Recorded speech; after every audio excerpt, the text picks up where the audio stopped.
الحمد لله الذي نور قلوبنا بنور الإيمان والفرقان وشرح صدورنا من مطارف العلوم الأحاديث والقرآن والصلاة والسلام على رسوله محمد وآله وصحبه الكرام أما بعد فأعوذ بالله من الشيطان الرجيم بسم الله الرحمن الرحيم يا أيها الذين آمنوا اتقوا الله ولتنظر نفس ما قدمت لغد صدق الله مولانا العظيم درسی پڑھ لیجیے اللهم صل على سيدنا ومولانا محمد وعلى آل سيدنا ومولانا محمد وبارك وسلم وصل عليه رب اشرح لي صدري ويسر لي أمري واحلل عقدة من لساني يفقهوا قولي سبحانك لا علم لنا إلا ما علمتنا إنك أنت العليم الحكيم بزرگوں وزیر دوستو جہاں تک میری آواز جا رہی ہے گھروں کے اندر سماعت فرمانے والی میری محترمہ مکرمہ ماں اور بہنوں، گزشتہ جمعے میں یہ بات بیان ہوئی تھی کہ ایک مسلمان کا عقیدہ تو ہے کہ میں نے مرنا ہے، ایک مسلمان کا یقین تو ہے،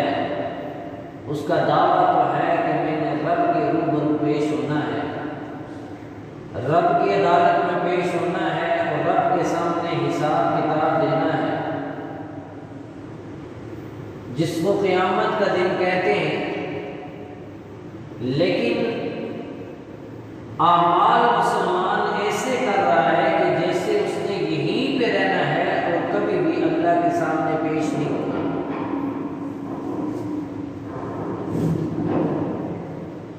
یعنی اس کے جو اعمال ہیں وہ اس کے دعوے کی تردید کر رہے ہیں۔ وہ مانتا ہے کہ رب تعالی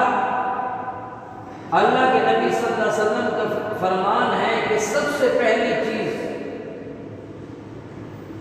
جس کا رب کی بارگاہ میں سوال ہوگا وہ نماز ہے۔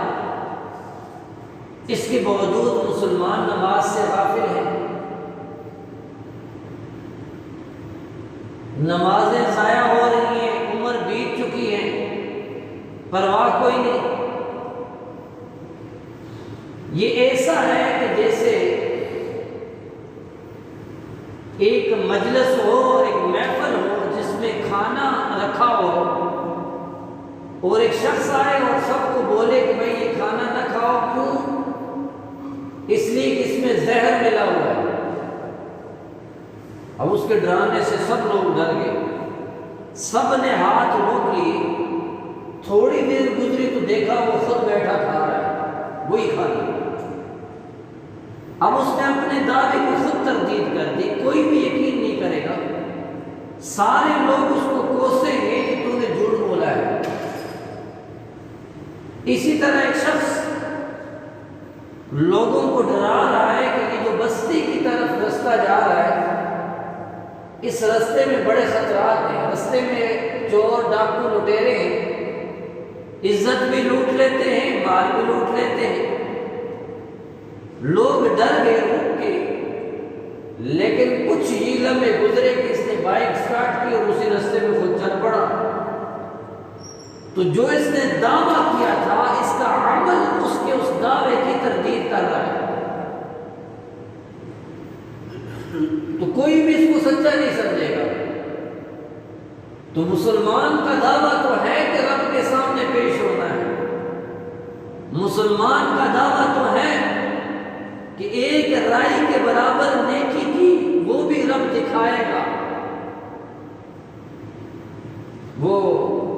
اور رب کے ہاں 4 قسم کے گواہ ہیں، میں اس میں بات کر چکا ہوں۔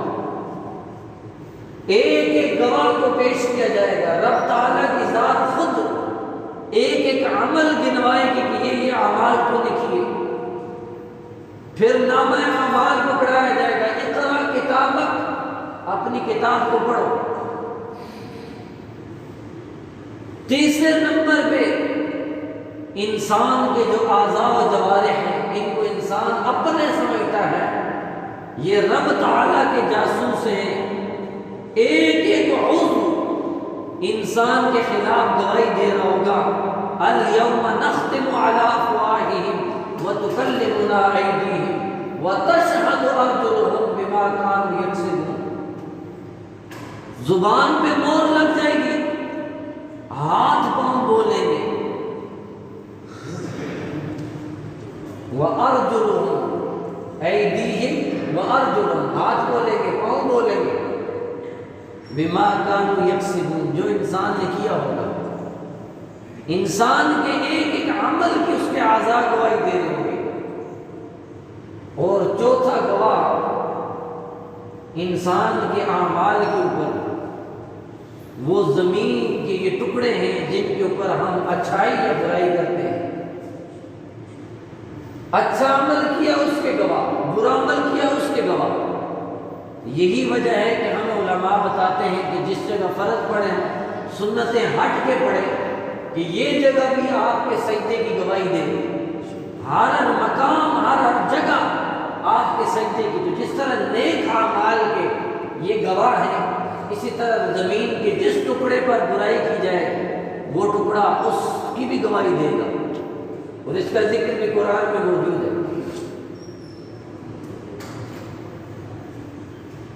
اب انسان نے یہ ساری چیزیں پڑھی ہیں، مانتا ہے، ایمان ہے تب مسلمان ہے، لیکن عمل جو ہے اپنے اس دعوے کے خلاف ہے۔ اس کی وجہ یہ ہے کہ ہم قیامت کو بڑا دور سمجھ رہے ہیں۔ ہم سمجھتے ہیں ابھی قیامت بڑی دور ہے، اس لیے کچھ دن مزے کر لیجیے، 4 دن کی زندگی اچھی گزار لی جائے، قیامت بڑی دور ہے ابھی۔ جبکہ میرے دوستوں اور بزرگوں، میں نے گزشتہ جمعہ کچھ احادیث بھی سنائی تھی جو بتلا رہی تھی کہ قیامت دور نہیں، قیامت قریب ہے۔ اسرافیل علیہ السلام کا منہ اپنی اس بانسری اور سور کے اوپر لگ چکا ہے رب کے حکم پر، ایک پاؤں آگے ہے ایک پیچھے، نظریں عرش کے اوپر ہیں اور صرف رب کے حکم کا انتظار ہے۔ اور اگر قرآنی آیات اس کے ساتھ شامل کریں تو رب تعالیٰ، جو میں نے ابھی خطبے میں آیت تلاوت کی، اس میں یہی فرما رہے ہیں کہ یا ایھا الذین آمنوا اتقوا اللہ، اے ایمان والو ڈرو اللہ سے، اللہ سے ڈرو، اور وَلْتَنْظُرْ نَفْسٌ مَا قَدَّمَتْ لِغَدٍ، ہر نفس یہ دیکھے کہ اس نے کل کے لیے کیا بھیجا ہے، کل کے لیے کتنی تیاری کی ہے۔ ہر آدمی دیکھے، ہر آدمی اپنا محاسبہ کرے کہ میں دنیا کے لیے کیا کر رہا ہوں۔ آج یہ دنیا آج ہے نا، اور آخرت کل ہے۔ آج کے لیے مجھے میری فکر کا اندازہ کیا ہے، اور کل کی یعنی آخرت کی فکر کا عالم کیا ہے۔ یا میں جتنی کوشش اور تگ و دو، رب تعالیٰ نے 24 گھنٹے دیے، 24 گھنٹے، اور یہ جو 5 وقت کی نماز ہے نا، 5 وقت کی، پورے اہتمام سے اگر پڑھی جائے نا تو 2 سے 2.5 گھنٹے لگتے ہیں۔ تو سارا ٹائم 22 گھنٹے رب نے اپنے کاموں میں صرف کرنے کے لیے دیے ہیں، اور 2 گھنٹے اپنے لیے مانگے ہیں۔ 40 روپے میں سے 39 روپے آپ مخصوص نصاب کے بعد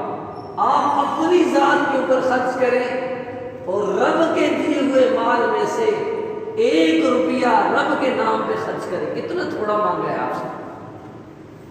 اور بدلے میں کیا ملے گا؟ انما یوفی الصابرون اجرهم بغیر حساب۔ بدلے میں جو مل رہا ہے اس کا کوئی حساب ہی نہیں، بغیر حساب کے رب تعالیٰ عطا کر رہے ہیں۔ کہیں ذکر ہے کہ دگنا دگنا کر کے دوں گا، کہیں ذکر ہے کہ 10 گنا بڑھا کے دوں گا۔ تو میرے دوستوں اور بزرگوں، رب تعالیٰ نے کتنا تھوڑا مانگا ہے، لیکن اس کے باوجود وَلْتَنْظُرْ نَفْسٌ مَا قَدَّمَتْ لِغَدٍ، ہر نفس غور کرے کہ وہ آج کے لیے کیا کر رہا ہے، دنیا کے لیے کیا کر رہا ہے، اور آخرت کی فکر کتنی کر رہا ہے۔ اسی طرح رب تعالیٰ ارشاد فرماتے ہیں کہ اقتربت الساعة وانشق القمر، یعنی قیامت کا ذکر کرتے ہوئے رب کیا فرما رہے ہیں؟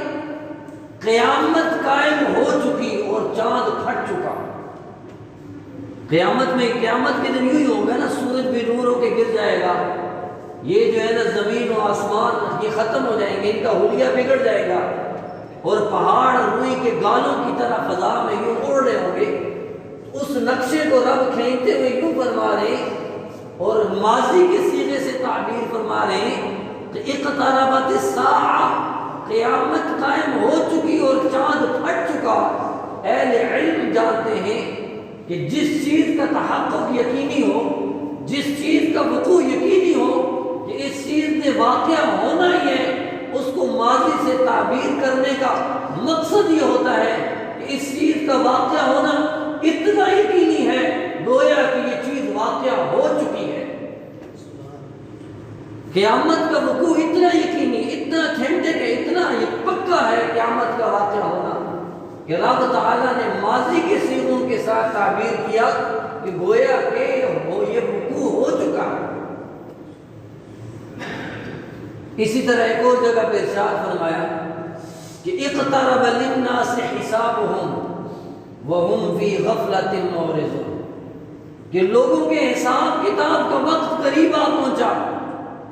اور وہ غفلت میں پڑے ہوئے ہیں اور اعراض کرنے والے ہیں۔ ان کو پتہ ہی نہیں کہ قیامت آنے والی ہے، رب کے بارگاہ میں پیش ہونا ہے، اور وہاں کھڑے ہو کے ایک ایک عمل کا حساب کتاب دینا ہے۔ جہاں انبیاء بھی نفسی نفسی پکار رہے ہوں گے، اس بارگاہ میں کھڑے ہونا ہے۔ اصفہان کا ایک بادشاہ تھا، جنگل میں اس نے شکار کی غرض سے نکلا، اپنے فوجیوں کے ساتھ جنگل میں پڑاؤ ڈالا۔ اس کے فوجیوں نے ایک گائے دیکھی چرتی اور پکڑ کے اس کو ذبح کر لیا اور کھا لیا۔ وہ ایک بیوہ خاتون کی گائے تھی، اس کا گزر بسر اسی کے اوپر تھا، اسی کا دودھ استعمال کر کے وہ اپنے جو ہے نا گھر کے اپنے جتنے بھی اخراجات تھے وہ پورے کرتی تھی۔ اب بوڑھیا کو جب یہ اطلاع ملی تو بڑی پریشان ہوئی، اس نے دیکھا کہ بادشاہ کا قافلہ اس پل کے اوپر سے گزرے گا، تو اس پل کے اوپر کھڑی ہو گئی۔ جیسے ہی یہ بادشاہ اپنے جاہو جلال اور لشکر کے ساتھ وہاں پہنچا تو اس نے اس کے گھوڑے کی مہار پکڑ لی، کہنے لگی بادشاہ سلامت، ایک بیوہ خاتون ہوں، آپ کے فوجیوں نے میری گائے کو ذبح کر کے کھا لیا ہے، اب بتاؤ کہ اسی پل پر میری گائے کا حساب دینا ہے یا پل صراط کا انتظار کروں کہ اس پل پہ آپ نے حساب دینا ہے۔ یہ سنتے ہی بادشاہ زار و کتار ہونے لگا، کہتا ہے میری ہمت نہیں کہ پل صراط پہ حساب دے سکوں، آپ خدا را یہی وصول کیجئے۔ اور اعلان کر دیا کہ ایک گائے کے بدلے میں کئی گائیں ان کو دی جائے۔ تو جن لوگوں کو یقین ہو کہ رب کے سامنے پیش ہونا ہے، پھر وہ یوں ڈرتے ہیں رب کے سامنے پیش ہونے سے۔ اور حیرت ہوتی ہے میرے دوستوں اور بزرگوں، ہم گناہ کر کے ہنستے ہیں، حضور اقدس صلی اللہ علیہ وسلم کی تربیت یافتہ صحابہ اکرام رضوان اللہ تعالی علیہم اجمعین نیکیاں کر کے بھی رویا کرتے تھے۔ وہ نیکیاں کر کے روتے تھے، ہم گناہ کر کے ہنستے ہیں۔ افمن ھذا الحدیث تعجبون وتضحکون ولا تبکون، رب تعالیٰ فرماتے ہیں کہ یہ بات، یہ قیامت کی بات تمہیں تعجب میں ڈال رہی ہے، تم ہنستے تو ہو لیکن روتے نہیں۔ ہنسنا منع نہیں، ضرور ہنسیے، لیکن اپنا محاسبہ کر کے، اپنے اعمال کو یاد کر کے کبھی خلوت میں رو بھی لیا کریں۔ جہنم کی آگ کو بجھانے کے لیے ایک مسلمان کی آنکھ سے اتنا نکلنے والا آنسو، جہنم کی آگ حالانکہ بڑی سخت ہے، دنیا کی آگ سے 70 گنا زیادہ سخت ہے، یہ آگ بھی اس سے پناہ مانگتی ہے، لیکن اس آگ کو بجھانے کے لیے مسلمان کی آنکھ سے نکلنے والا وہ آنسو کہ جو اتنا تھوڑا تھا، جو خوف خدا سے نکلا، مقدار اس کی اتنی کم ہے، اتنا چھوٹا ہے کہ بہہ بھی نہ سکا، ٹپک بھی نہ سکا، صرف اس نے جو ہے نا یہ پل کو گیلا کیا، اتنی مقدار میں آنسو بھی جہنم کی آگ کو بجھانے کے لیے کافی ہے۔ کاش کہ ہم کبھی اپنا محاسبہ کر کے، اپنے اعمال کا جائزہ لے کے کبھی رب کے سامنے رو لیں۔ تو میں عرض کر رہا تھا کہ صحابہ اکرام رضوان اللہ تعالی علیہم اجمعین، اگر ہم اپنے دن کے شام کو اپنا محاسبہ کریں نا کہ ہماری نیکیاں کتنی ہیں، دن میں نیک کام کتنے کیے، رب کے لیے کتنے کام کیے، اور اپنی ذات کے لیے، اور اپنی ذات کو بھی چھوڑیے، رب کی ناراضگی میں کتنے کام کیے، تو یقیناً وہ ناراضگی والے اعمال بڑھ جائیں گے۔ اور دوسری طرف حال یہ ہے صحابہ اکرام کا کہ نیکیوں کا شمار ہی کوئی نہیں، اور پھر بھی رو رہے، ان گنت نیکیاں کر کے بھی رو رہے ہیں کہ 14ویں کا چاند نکلا ہوا ہے، آسمان پہ ستارے جگمگا رہے ہیں۔ اللہ کے نبی صلی اللہ علیہ وسلم نے ارشاد فرمایا، عائشہ یہ آسمان کے ستاروں کے برابر بھی اگر کسی کی نیکیاں ہیں، سیدہ کائنات کھڑی ہوگی، حضور نے فرمایا وہ میرا یار عمر ہے کہ ان آسمان کے ستاروں سے بھی زیادہ نیکیاں میرے عمر کی ہیں۔ سیدہ عائشہ صدیقہ رضی اللہ تعالی عنہا چل پڑی، حضور نے پوچھا عائشہ آپ نے کوئی کمنٹ نہیں دیا، آپ نے کچھ بولی نہیں اس پر؟ فرمایا رسول اللہ صلی اللہ علیہ وسلم میں سمجھ رہی تھی آپ میرے بابا ابو بکر کا نام لیں گے کہ ابو بکر کی نیکیاں آسمان سے ستاروں سے بھی زیادہ ہے، اور آپ نے عمر کا نام لے لیا، میں چل دی، یعنی میری سوچ کے تھوڑا خلاف ہوا۔ حضور نے فرمایا عائشہ میرے ابو بکر کے کیا کہنے، ابو بکر نے جو غار کی خلوتوں میں 3 راتیں میرے ساتھ گزاری ہیں، ان میں سے ایک رات بھی اگر میدان میں لے کے آ جائے، عمر کیا ساری کائنات کی خوبیاں گھٹ جائیں اور ابو بکر کی وہ رات والی جو نیکی ہے وہ بڑھ جائے۔ کہ کأن القرآن یفتح فی الرحل، کہ ابو بکر کے گود میں آقا کا چہرہ یوں تھا جیسے رحل کے اندر قرآن کا نسخہ کھلا ہوا ہو، جن کا محل اللہ کے نبی صلی اللہ علیہ وسلم جنت میں دیکھ کے آئے، جن کے لیے اللہ کے نبی صلی اللہ علیہ وسلم نے فرمایا کہ سب کے احسانات کا بدلہ میں چکا ہوں، ابو بکر کے احسانات اتنے ہیں کہ ان کے احسانات کا بدلہ حشر میں رب ادا کرے گا۔ وہ ابو بکر رو رہے ہیں، کبھی تنکا پکڑ لیتے ہیں کاش ابو بکر تنکا ہوتا، کبھی کہتے ہیں کاش ابو بکر کو اس کی ماں نے جنا ہی نہ ہوتا، اور باغ میں ایک بندر کو دیکھ کے تعجب کر رہے ہیں کاش کہ ابو بکر تیری جگہ ہوتا کہ تو نے حساب کتاب نہیں دینا، جنگل کے پھل کھا رہا ہے، پانی پی رہا ہے، اور جو ہے نا مر کے ختم ہو جائے گا، ابو بکر کس طرح رب کی عدالت میں پیش ہوگا۔ حضرت عمر رضی اللہ تعالیٰ عنہ، اللہ کے نبی صلی اللہ علیہ وسلم نے فرمایا کہ اگر میرے بعد کوئی کسی کے سر پہ تاج نبوت سجتا تو وہ عمر ہوتا، اور حال یہ ہے حضرت عمر رضی اللہ تعالیٰ عنہ کا حال یہ ہے کہ خطبہ دے رہے ہیں اور ایک عام شخص حساب کتاب کے لیے سوال کرتا ہے، اور عمر رضی اللہ تعالیٰ عنہ خوف خدا سے جواب دے رہے ہیں، صدقے کا اونٹ گم ہو گیا، خود جنگل میں تلاش کرنے جا رہے ہیں، کسی نے پوچھا کسی غلام کو بھیج دیجئے، فرمایا نہیں، ذمہ داری عمر کی تھی، مسئولیت بھی عمر کی ہوگی، پوچھ بھی عمر سے ہوگی۔ اور میرے دوستوں اور بزرگوں، اسی طرح حضرت عثمان رضی اللہ تعالی عنہ، اللہ کے نبی صلی اللہ علیہ وسلم نے فرمایا تھا ما ضر عثمان ما عمل بعد هذا اليوم، آج کے بعد میرا عثمان جو چاہے کرے، جنت جانے سے اس کو کوئی چیز نہیں روک سکتی۔ لیکن اس کے باوجود خوف خدا اتنا ہے، خوف خدا اتنا ہے کہ قبر کا ذکر ہی سن کے عثمان اتنے رونے لگ جاتا ہے کہ داڑھی تر ہو جاتی ہے۔ کسی نے پوچھا عثمان اتنا کیوں روتے ہو؟ کہا پہلی منزل ہے، یہیں سے اللہ نہ کرے اگر ناکامی ہوئی تو اگلی منازل بھی ناکام بھی گزریں گے، اور یہاں سے کامیابی ملی تو آگے کامیابی ملے گی۔ اتنا پریشان، اتنا فکر کرتے ہیں کہ وہ نیکیاں کر کے روتے ہیں، ہم گناہ کر کے ہنس رہے ہیں۔ اللہ تعالی ہمیں آخرت کی فکر نصیب فرمائے اور نیک اعمال کرنے کی توفیق بخشے۔ وآخر دعوانا